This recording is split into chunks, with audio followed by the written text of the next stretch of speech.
I was a close-quarters combat instructor in the Marine Corps for 15 years.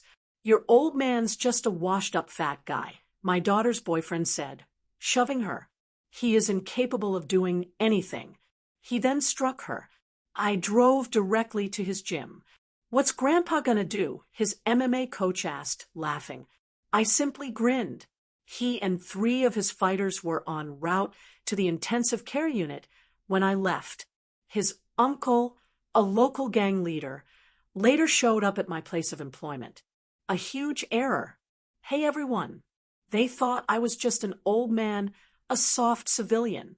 They put my daughter in the hospital and then dared to threaten my family. They had no idea they were poking a sleeping grizzly, a former Marine instructor with 15 years of combat training. What happened next? Oh, it was a brutal lesson in consequences they would never forget.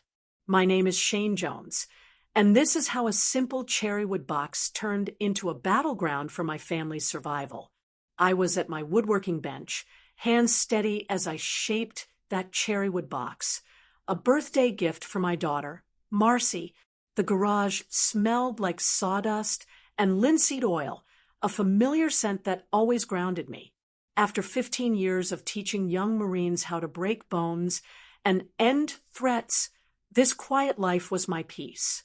At 48, my beard showed more gray than brown, and I carried an extra 30 pounds that soft civilian life had added.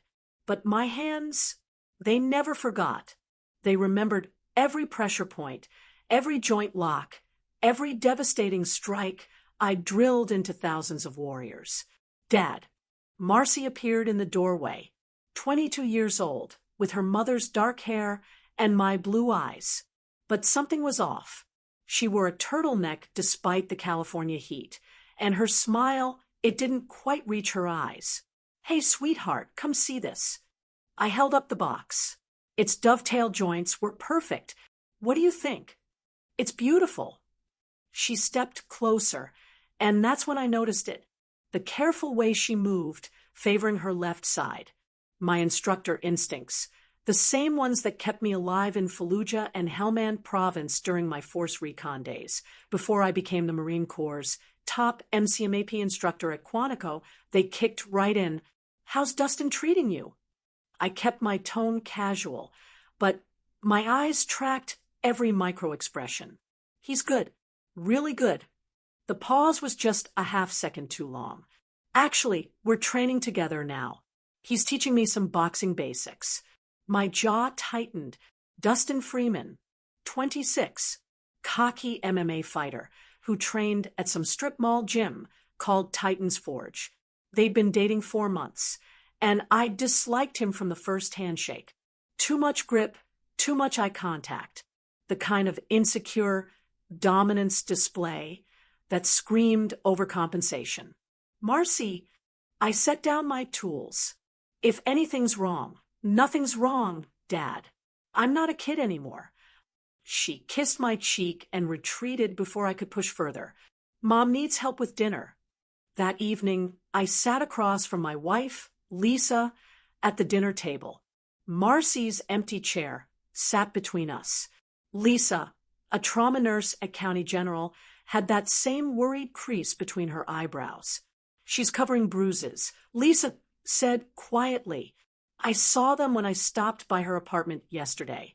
Finger marks on her upper arm. My knuckles whitened around my fork. She denied it, said she bumped into a door frame during a workout. Lisa's voice cracked. I've seen enough domestic violence victims to know the difference between accident and assault, Shane.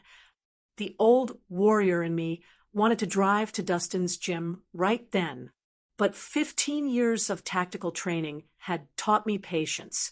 You don't win fights by charging in blind. You gathered intelligence. You waited for the right moment. You struck when your enemy's guard was down. I'll handle it, I said, legally. Shane, promise me. She met my eyes.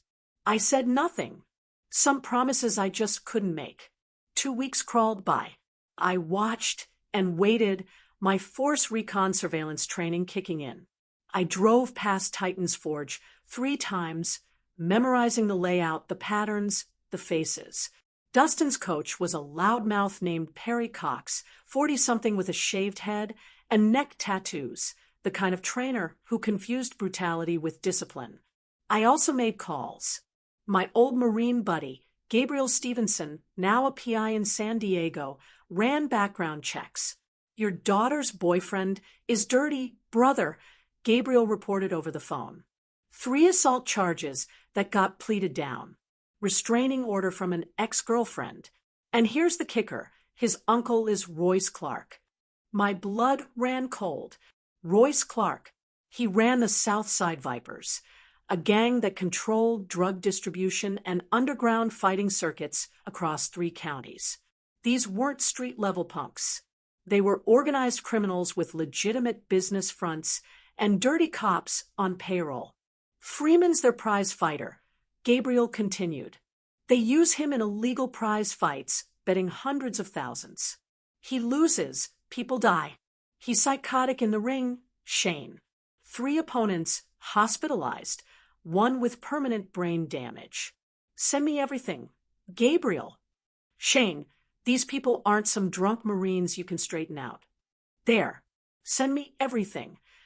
That night, Lisa tried to draw Marcy out, but Marcy just picked at her food, jumped when her phone buzzed, checked it constantly with barely concealed fear.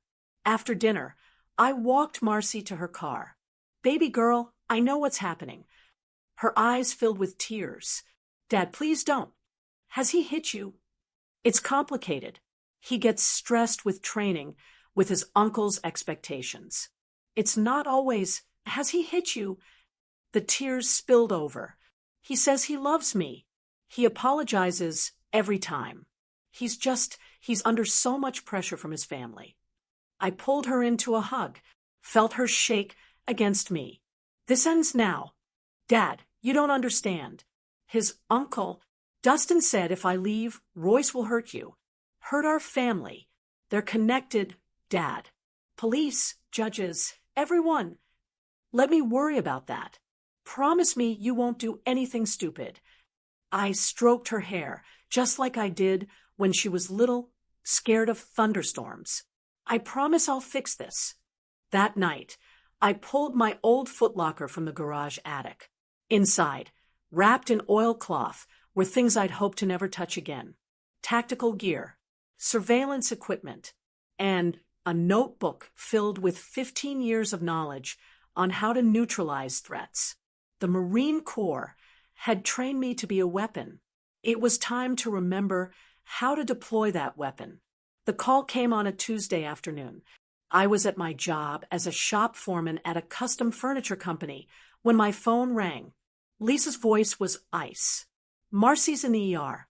She listed me as her emergency contact." My vision narrowed to a tunnel. "How bad?" "Concussion, bruised ribs, split lip. She says she fell downstairs, but Shane, there are defensive wounds on her forearms." And witnesses saw her arguing with Dustin in the parking lot of his gym an hour ago. The phone cracked in my grip. "I'm on my way." But I didn't go to the hospital. Not yet. First, I drove to Titan's Forge. The gym occupied a converted warehouse on the industrial side of town. Bass-heavy music pounded from inside, mixed with the thud of fists on bags and coaches barking orders. I parked and sat for 5 minutes, breathing deeply, finding that cold, calm center I'd cultivated in combat zones. When I walked through the door, the smell hit me.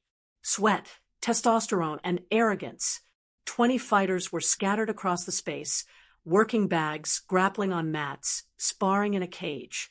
Dustin Freeman stood near the cage, laughing with his coach, Perry Cox, and 3 other fighters.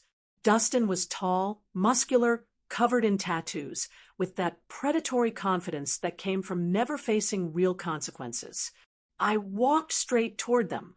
A few fighters noticed, stopped their work. The music seemed to dim. Dustin saw me coming and grinned. Well, Daddy came to visit." He nudged Perry. "This is Marcy's old man." Perry Cox looked me up and down. The extra weight, the gray beard. The carpenter's clothes. He laughed. What are you going to do, Grandpa? Give us a stern talking to. I stopped 10 feet away. My voice was quiet, conversational. You put your hands on my daughter. Your daughter's a clumsy bitch who can't follow simple instructions, Dustin sneered. Told her your fat old ass couldn't protect her. She didn't believe me, so I had to teach her respect. The 3 fighters with them, Lamar Duncan, Brenton Cantrell, Andreas White, all Viper Gang associates, spread out slightly, surrounding me. Perry stepped forward. Here's how this goes, Grandpa. You turn around, walk out, and forget you have a daughter. Or my boys will make sure you leave on a stretcher. I smiled. It was the smile I'd given Taliban fighters who didn't know they were already dead. I was a Marine Corps hand-to-hand combat instructor for 15 years. I trained Force Recon operators, MARSOC raiders, and over 3,000 combat Marines. I rolled my shoulders. Suddenly, the extra weight didn't look so soft. You're going to need more than 3 guys. Crazy old F*******.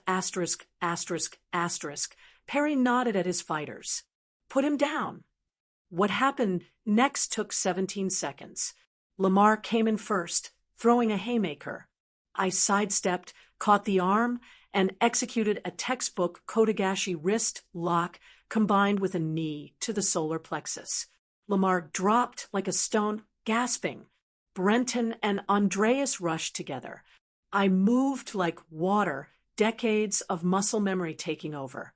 I deflected Brenton's punch, trapped the arm, and delivered a palm strike to the ear that ruptured his eardrum. As Brenton screamed, I pivoted, caught Andreas's kick, swept his standing leg, and dropped an elbow on the falling fighter's knee. The snap echoed through the gym. 14 seconds. Perry Cox grabbed a training knife from the wall rack and lunged. Mistake. My disarm was reflexive. Trap the weapon hand. Control the wrist. Apply pressure to the nerve cluster while stepping into Perry's center line. The knife clattered away. I drove 3 rapid strikes into Perry's floating ribs, then swept both legs. Perry crashed onto his back. I followed him down, knee on sternum, and delivered 2 precise strikes to the jaw that sent Perry into darkness. 17 seconds. 3 fighters and a coach on the ground. 2 unconscious. 1 clutching a destroyed knee. 1 rolling in agony with a ruptured eardrum. I stood and turned to Dustin Freeman. Dustin's cocky grin had vanished. He backed toward the cage. Hands up. You're dead. My uncle. I closed the distance in 2 steps. Dustin threw a combination. Jab, cross, hook. I parried each strike, then delivered a front kick to the solar plexus that sent Dustin stumbling backward into the cage wall. Before Dustin could recover, I was on him, trapping an arm behind his back. I slammed Dustin's face into the chain, link once, twice, 3 times. Blood splattered, teeth cracked. I spun Dustin around and lifted him by the throat, speaking inches from his ruined face. You ever come near my daughter again, I'll kill you. You understand me? Dustin gurgled something that might have been agreement. I didn't hear you. Yes. I dropped him. Dustin collapsed, whimpering. I looked around the gym. Every fighter had backed away. Phones out, filming. Good. Let them see. Anyone else want to teach the old man a lesson? Silence. I walked out, my knuckles barely bruised, my breathing steady. Behind me, someone was already calling 911. The knock came at 6 a.m. the next morning. 2 detectives, Roosevelt Kent, a black man in his 50s with tired eyes, and Sue Shepard, a sharp-featured woman in her 30s. I opened the door in my bathrobe, coffee in hand, expecting this. Mr. Jones, we need to talk about an incident at Titan's Forge gym yesterday. Come in. I led them to the kitchen. Lisa stood by the counter, her lawyer face on. She'd made calls last night to their attorney, prepared for this moment. Detective Kent pulled out a notebook. 4 men are in the hospital. Perry Cox has a fractured jaw and broken ribs. Lamar Duncan has internal bleeding. Brenton Cantrell has a ruptured eardrum and needs surgery. Andreas White's knee is destroyed. Doctors say he'll never fight again. And Dustin Freeman has a concussion, broken nose, 7 missing teeth, and trauma to his trachea. That's unfortunate, I said evenly. Multiple witnesses filmed you assaulting them. Self-defense. 5 men surrounded me, made threats. One came at me with a weapon. I defended myself. Sue Shepard leaned forward. Mr. Jones, these men are claiming these men put my daughter in the hospital with a concussion, bruised ribs, and a split lip. I have medical records, photographs, and witness statements. Dustin Freeman has a history of assault charges and domestic violence. I confronted him about abusing my daughter. He and his colleagues attacked me. I neutralized the threat using the minimum necessary force my training allowed. Kent's expression shifted slightly. Your training. 15 years Marine Corps hand-to-hand combat instructor. McMap black belt, 4th degree. I taught at Quantico. Before that, Force Recon. 3 combat deployments. Would you like my service record? The detectives exchanged glances. Kent cleared his throat. Mr. Freeman's uncle, Royce Clark, has filed a complaint. He's demanding we arrest you for aggravated assault. Royce Clark. I sip my coffee. Head of the Southside Vipers. Drug trafficking, illegal gambling, racketeering.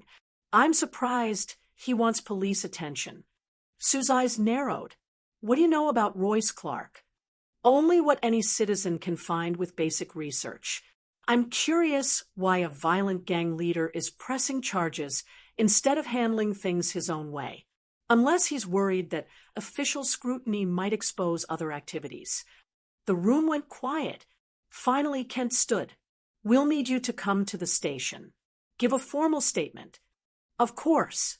I'll call my lawyer. After they left, Lisa gripped my arm. They could still charge you. They won't.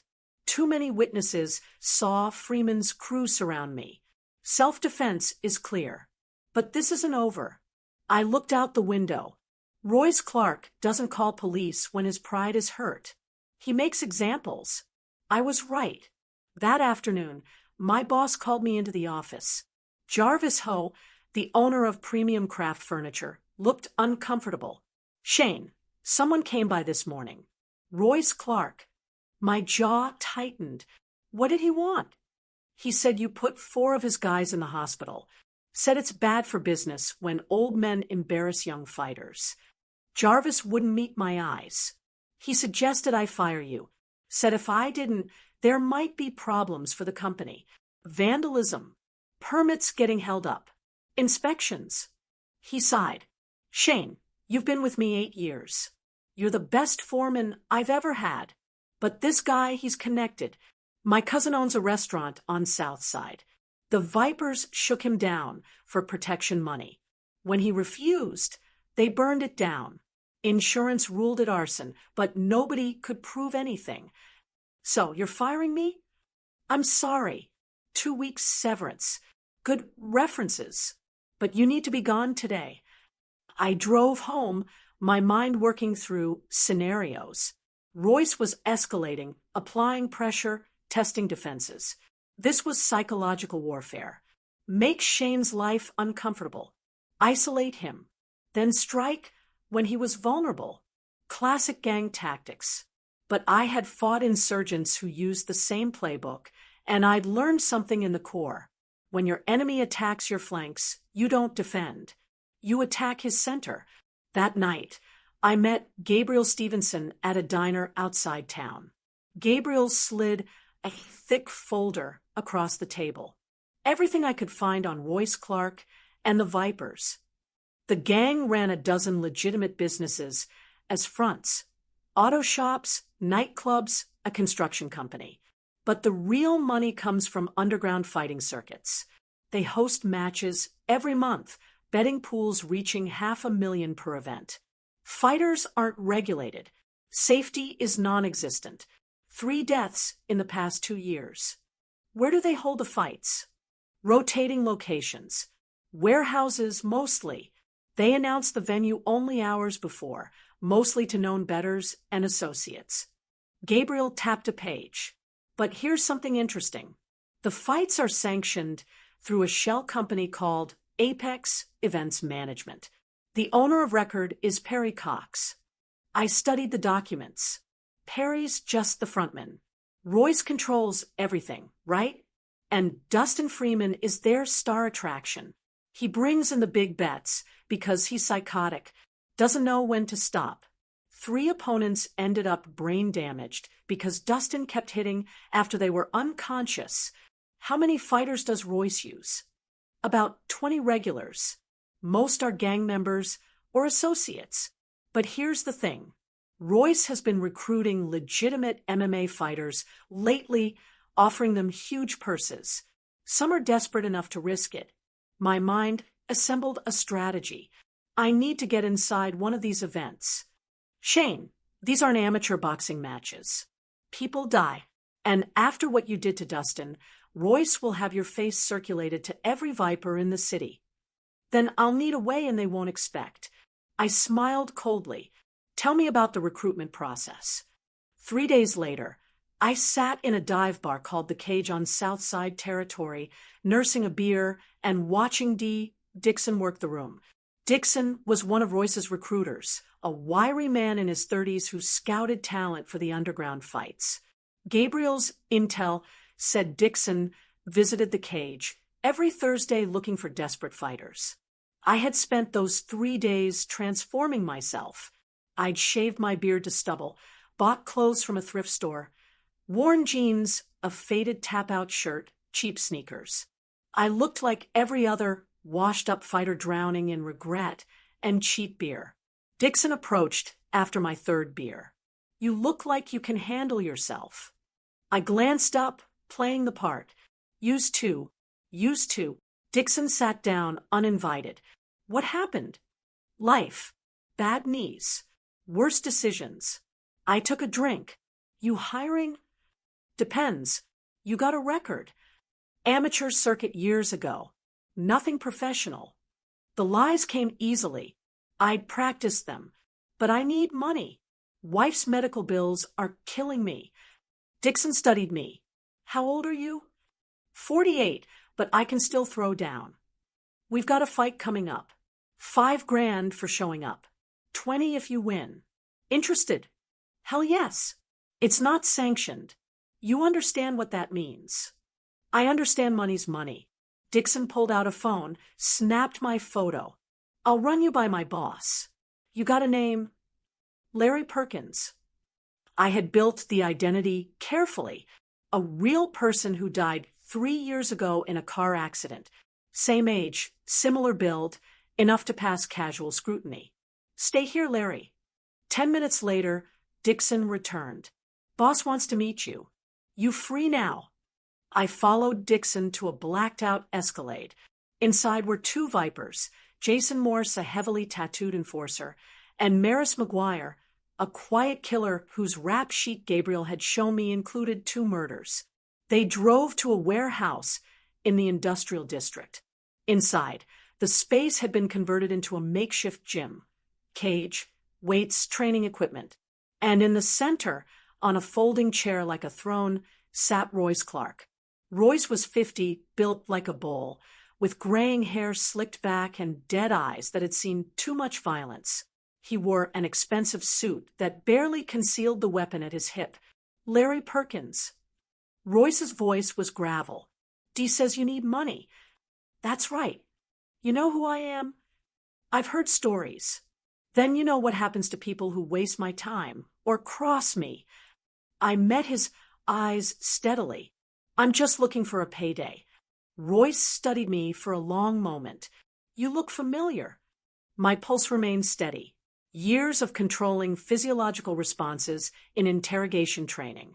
I've got one of those faces. Strip. I didn't hesitate. I removed my shirt, revealing the extra weight I carried, but also the underlying muscle definition. Old scars from combat marked my torso: shrapnel, knife wound, bullet graze. They told a story Royce could read. Military. Marines. Long time ago. Royce stood, walked around me. What did you do? Infantry. Did my time. Got out. Bullshit. Those scars aren't from standing guard duty. Royce poked at a knife scar. You saw action. Yeah, Iraq and Afghanistan. And now you need money bad enough to fight in my cage. Royce smiled without warmth. Your opponent is Brenton Cantrell. You might have heard of him.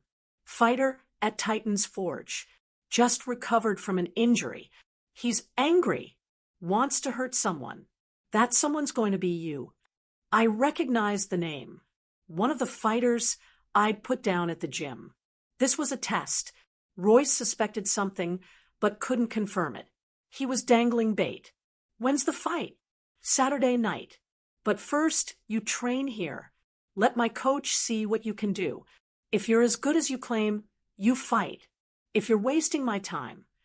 Royce let the threat hang. For the next 2 days, I trained at the warehouse under the watchful eye of Salvador Calhoun, a former boxer who trained Royce's fighters. I carefully calibrated my performance. Good enough to impress, not so dominant as to raise suspicion. I sparred with mid-level fighters, took some hits, gave some back, played the role of a competent but aging warrior. But at night, I worked my real plan. Using the access I'd gained, I planted surveillance equipment around the warehouse. Tiny cameras and light fixtures, audio bugs in the office where Royce conducted business. I photographed documents, memorized faces, built a comprehensive picture of the Viper organization. Gabriel had connected me with Linda Kane, an FBI agent who'd been trying to build a case against Royce for 3 years. I fed her everything: evidence of illegal gambling, racketeering, assault. But they needed more. They needed proof of the fights, the betting, the whole operation. Saturday arrived. By evening, I stood in a converted warehouse on the docks, surrounded by 300 people. Gang members, gamblers, dealers, dirty cops, wealthy thrill seekers. Money changed hands in thick stacks. The air reeked of sweat, smoke, and blood. In the cage across from me, Brenton Cantrell warmed up, his ears still bandaged from our previous encounter. But Brenton didn't recognize me. The beard was gone. The context was different, and people saw what they expected to see. Royce stepped into the cage, microphone in hand. Gentlemen, our main event. Brenton, the butcher, Cantrell versus Larry Perkins. Some old Marine looking for grocery money. Laughter rippled through the crowd. Brenton's going to make this quick and painful. The bell rang. Brenton came out aggressive, throwing heavy combinations. I moved defensively, circling, absorbing strikes on my forearms, playing the overmatched underdog. The crowd jeered. Royce watched from ringside, his expression bored. But I was setting the tempo, controlling the distance, studying Brenton's patterns. After 2 minutes, I'd seen enough. The next time Brenton threw a wild right hook, I stepped inside, trapped the arm, and delivered a textbook elbow strike to the temple. Brenton's eyes glazed. I swept his legs, followed him down, and applied a rear naked choke. 7 seconds later, Brenton tapped frantically. The crowd erupted. Money changed hands. Royce's expression shifted from bored to interested. I released the choke and helped Brenton up. As our eyes met, recognition flashed across Brenton's face. His eyes went wide. My fist connected with Brenton's jaw, cutting off the revelation. Brenton crumpled. The crowd assumed it was post-fight drama, laughed and cheered. But I had seen Royce's eyes narrow. I exited the cage quickly, collected my $5,000 from Dixon, and headed for the exit. But Jason Morse blocked my path. Boss wants to see you. My hand moved toward the folding knife in my pocket, but I caught myself. Not yet. Not here. Surrounded by enemies, I followed Morse to a back office where Royce waited, flanked by Maris McGuire. Hell of a fight, Larry. Royce poured whiskey into 2 glasses. For an old man, I've still got some moves. Yeah, you do.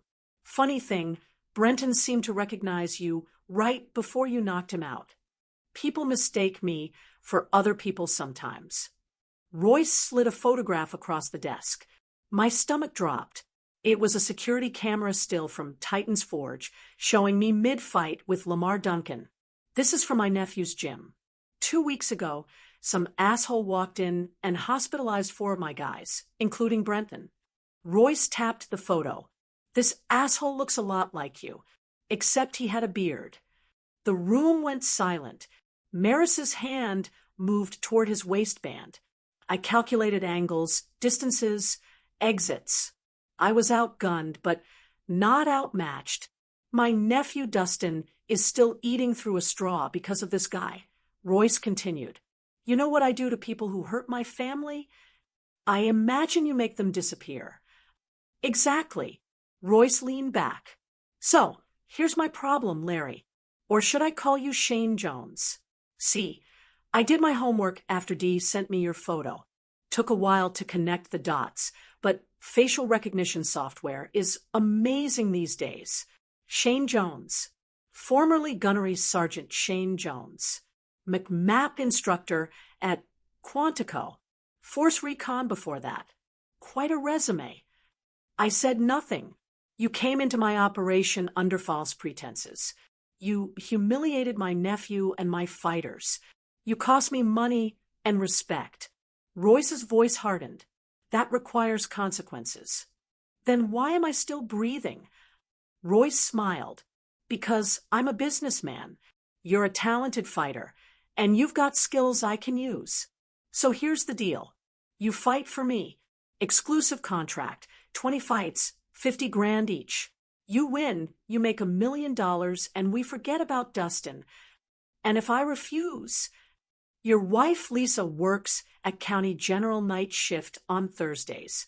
Your daughter Marcy lives alone in that apartment on Maple Street. Accidents happen, Shane. Terrible, random accidents.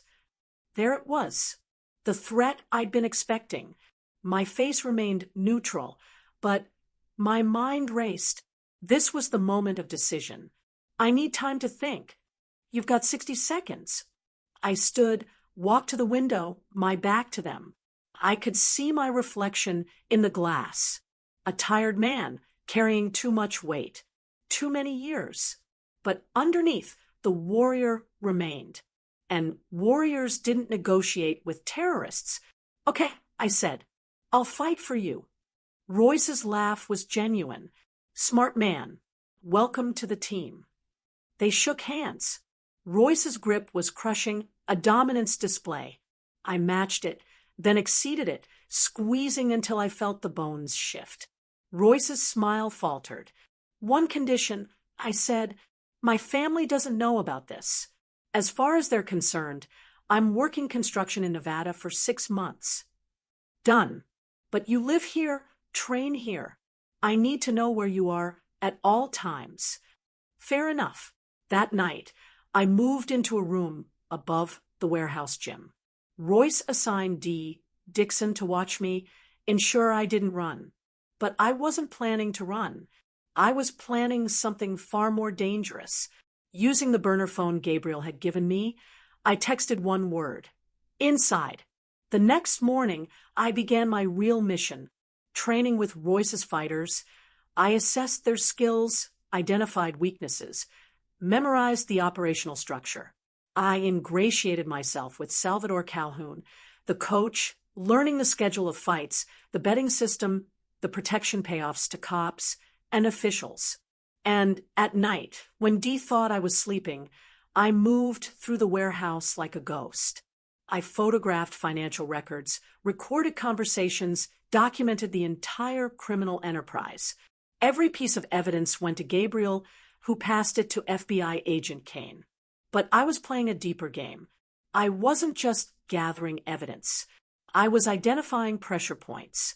Every organization had vulnerabilities, people who could be turned, alliances that could be fractured. Royce's empire looked solid, but I knew from combat, the bigger the fortress, the more catastrophic the collapse when you found the right crack. My opportunity came 2 weeks later when I overheard Royce arguing with his lieutenant, Maris McGuire, about money. Maris thought Royce was shorting him on profits. Royce accused Maris of skimming. The argument ended with threats, but I heard the fracture forming. I also learned that Dustin Freeman, still recovering from my beating, was becoming a liability. Dustin had developed a dependency on pain medication, was unstable, paranoid. Royce was losing faith in his nephew. All the pieces were falling into place. I just needed to push them in the right direction. My third fight was against Lamar Duncan, the first fighter I'd put down at Titan's Forge. This time, I didn't hold back. I dismantled Lamar in 90 seconds with a combination of strikes and submissions that left the crowd stunned and Lamar unconscious. Afterward, Royce pulled me aside. "You're making me a lot of money, Shane. The odds were 8-1 against you. I cleaned up. Glad I could help. You know what I think?" Royce lit a cigar. "I think you could beat my nephew in his prime. Hell, you could probably beat anyone in this organization. Probably. Why'd you really come here? And don't give me that grocery money bullshit." I had been waiting for this question. Dustin put my daughter in the hospital. I went to his gym to teach him a lesson. You escalated by threatening my family and getting me fired. So I infiltrated your operation to find leverage.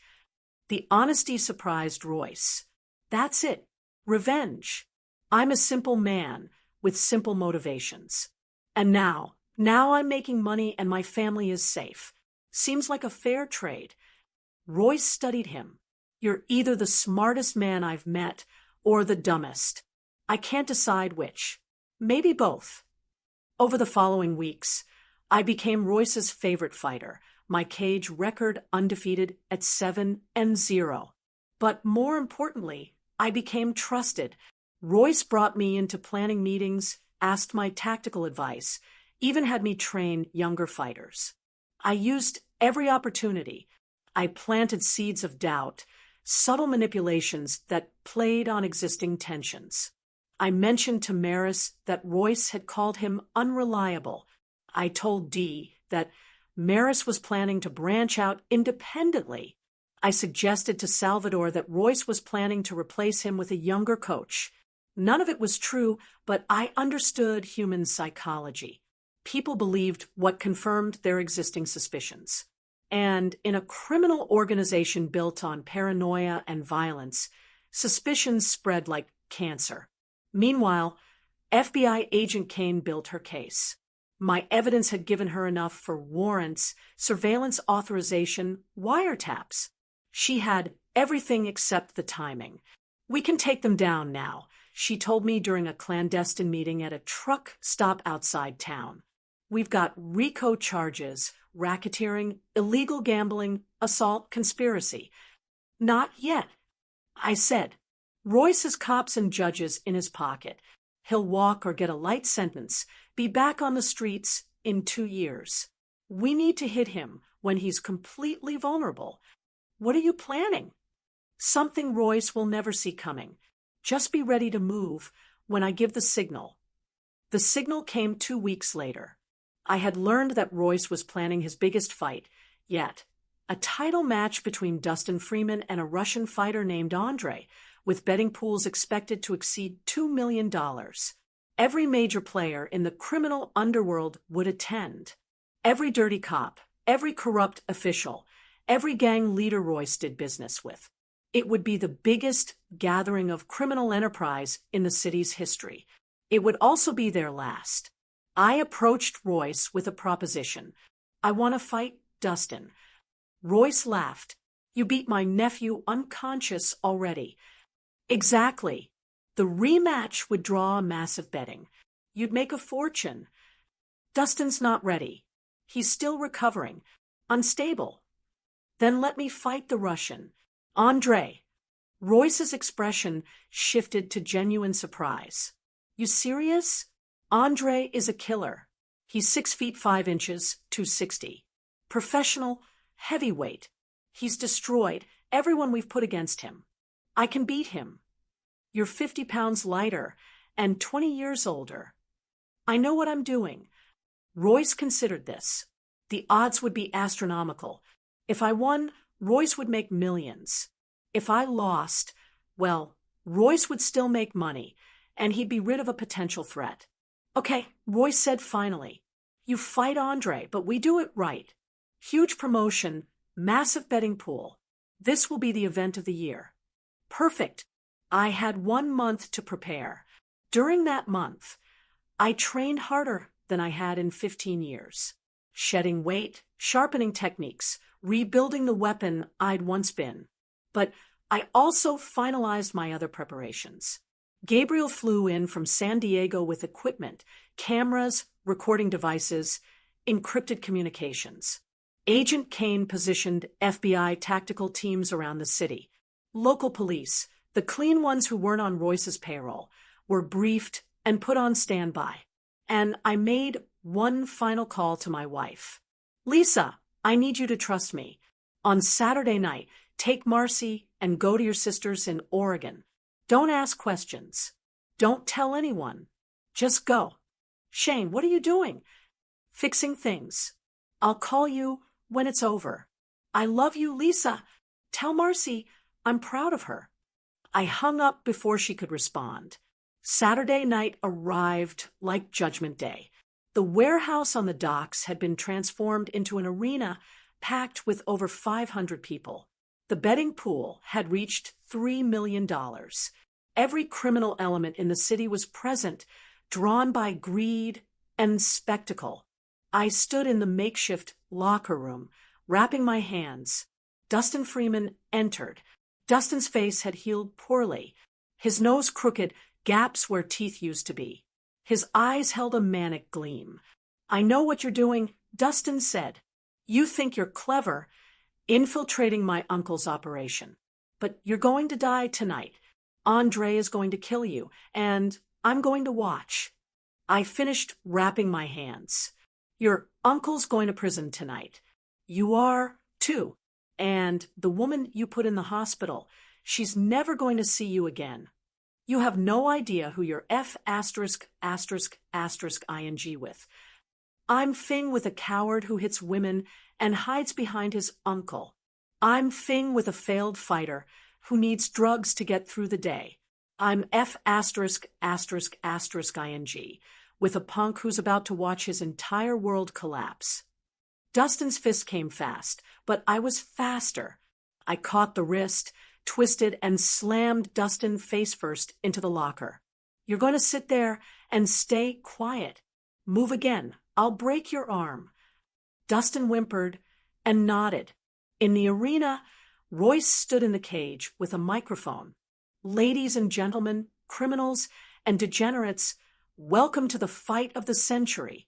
In this corner, our champion, Andre, the Siberian Bear Volkov, undefeated, unstoppable, unbeatable.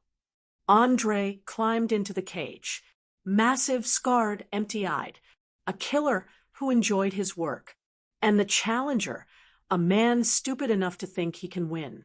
Shane, the instructor, Jones. I entered the cage to mixed reactions. Some cheers from those who'd bet on the underdog, mostly jeers from those who knew I was doomed. Royce approached me one last time. Last chance to back out. I'm good. Your funeral. Royce exited the cage. The referee, one of Royce's guys, gave perfunctory instructions. Andre and I touched gloves. Andre's grip was crushing. His eyes promised death. The bell rang. Andre charged like a bull, throwing massive hooks and overhands. I evaded, circled, making Andre chase me. The crowd grew restless. They wanted blood, not dancing, but I was fighting a different fight. I wasn't trying to win. Not yet. I was waiting for my signal. It came 3 minutes into the first round. The warehouse lights flickered once, twice, then steady. Gabriel's signal. I changed tactics. I stopped evading and started attacking. A low kick to Andre's lead leg, a jab to the body, a hook to the liver. Andre grunted, surprised by the sudden offense. I pressed forward, my strikes precise and devastating. Liver shots, leg kicks, body punches. The Russian's mass was his weakness. I was faster, more technical, more efficient. Andre tried to clinch, use his size advantage. I anticipated, dropped levels, and executed a perfect double-leg takedown. On the ground, I was in my element. I moved to mount, postured up, and rained down elbows. The crowd was screaming now. This wasn't supposed to happen. Andre tried to roll, but I transitioned to back control. Hooks in, hand under the chin. The rear naked choke was textbook perfect, sunk deep. Andre thrashed, tried to break the grip, but my technique was flawless. 10 seconds later, Andre went limp. The referee stopped the fight. I released the choke and stood, raising my hands. But I wasn't looking at the crowd. I was looking at the exits where FBI agents in tactical gear were pouring in. Federal agents. Nobody move. The warehouse erupted into chaos. Criminals ran for exits only to find them blocked. Agents swarmed the building, weapons drawn, shouting orders. Some of Royce's guys tried to fight. They were tossed, tackled, and cuffed. In the cage, I watched Royce's face transform from shock to fury to betrayal. Our eyes locked across the chaos. "You!" Royce screamed, pushing through the crowd toward the cage. "You did this." Maris and Dee tried to follow, but FBI agents intercepted them. The massive operation I had helped orchestrate was unfolding perfectly. Every entrance sealed, every exit covered, every criminal in the building trapped. Royce reached the cage, climbing in with murder in his eyes. "I'm going to kill you." I smiled. "You're going to try."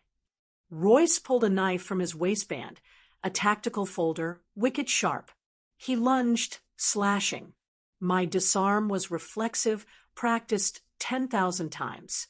I trapped Royce's wrist, applied pressure to the nerve cluster, twisted.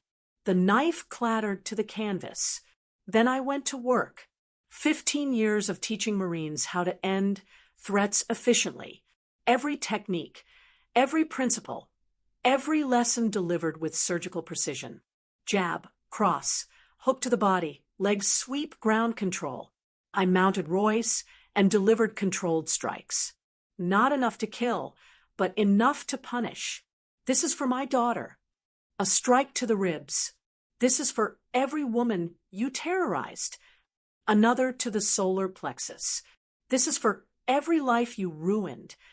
A final strike to the jaw. Royce went limp, unconscious, but alive. I stood as FBI agents swarmed the cage. Weapons trained on both of us. Shane Jones, hands up. I complied. Hands raised. Agent Kane pushed through the crowd, her expression severe for the cameras, but her eyes grateful. "You're under arrest for participation in illegal fighting." "Understood." She cuffed me deliberately loose and whispered, "Play along." We discussed this. I was led out through the chaos, past the arrested gang members, past the terrified gamblers, past Dustin Freeman being dragged away in cuffs. Outside, news cameras had arrived. The FBI had tipped them off. This would be national news by morning. In the back of an FBI van, Agent Kane uncuffed me. We got everyone. Royce, Maris, Dustin, Dee, Salvador, all the major players. Plus 57 criminals with outstanding warrants. 12 dirty cops, 3 judges, and more evidence than we can process. Good. The charges against me were for show. We'll drop them tomorrow. claim you were acting as we've had them in protective custody since you made the call. I nodded, exhaustion suddenly overwhelming me. It was over.